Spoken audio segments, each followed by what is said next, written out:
Penasaran banget ini ya, ternyata ada ya di dunia ini bawang putih tunggal. Aku baru tahu banget. Nggak ada siumnya itu ya. Iya, nggak ada siumnya gitu, jadi benar-benar tunggal gini. Satu biji aja. Nah, ini sekarang sudah ada Dokter Dokter Tulus, spesialis Tulus. farmakologi klinis. Iya, Halo dokter, halo. selamat siang. kita akan ngebahas seputar fakta Iya. mitos bawang putih tunggal. Ini banyak kata teman-teman di apa namanya tayangan tadi itu ya. Ini dapat menurunkan kolesterol katanya nih dokter. Ini fakta atau mitos? Ini fakta. Fakta. Kenapa tuh Kenapa Dok? kok bisa? Ya, bawang putih itu sebenarnya sudah digunakan sejak sebelum Masehi dan akhirnya sampai sekarang sudah dilakukan penelitian. Dari awal penelitian pada mencit ya, uji preklinik sampai ke penelitian pada manusia atau uji klinik.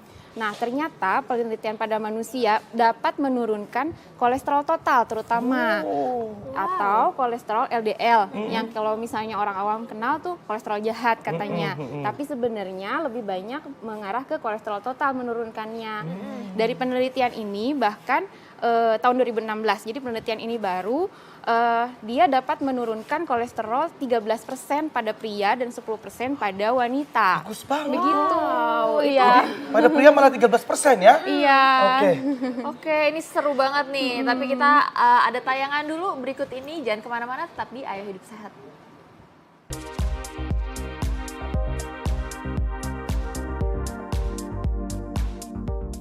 Pemirsa, bawang putih atau Allium sativum merupakan tanaman yang diyakini memiliki banyak manfaat. Selain digunakan untuk bumbu masak, bawang putih juga digunakan sebagai obat herbal.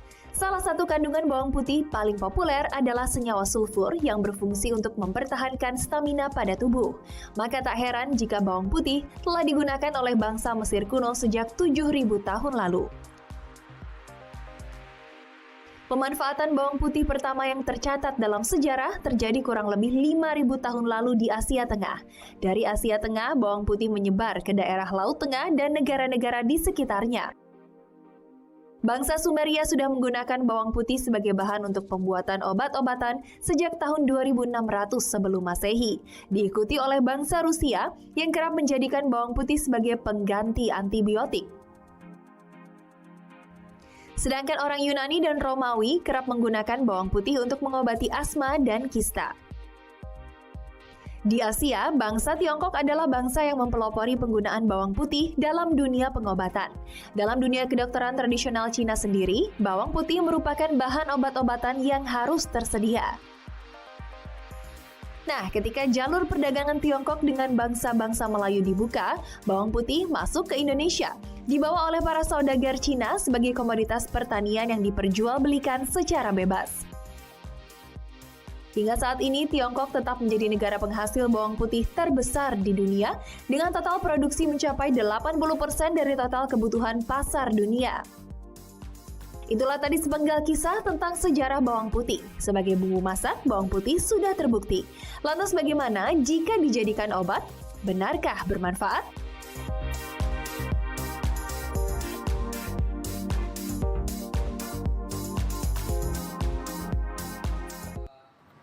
Wow. Iya, masih ngebahas seputar bawang putih tunggal. Nah, Dan ternyata itu sudah dikonsumsi dari zaman dulu loh Iya, itu. ya. Bawang putih tunggal. Tapi benar gak sih kalau misalnya bawang putih tunggal ini katanya ampuh untuk mencegah kanker, Dok? fakta atau mitos Fakta atau itu dok? mitos? Ya, ini fakta. Wah. Fakta. Mencegah. Saya garis bawahi, Ya. di sini Mencegah, katanya ya. mencegah, bukan mengobati. Jadi tidak bisa menggantikan obat kemoterapi Ya, begitu. pasti. Memang sudah banyak penelitian pada hewan. Dia mampu menghambat pertumbuhan sel kanker gitu. Dia kan juga antioksidannya tinggi tuh di dalam bawang putih ini. Kandungan flavonoid itu sebagai antioksidannya gitu.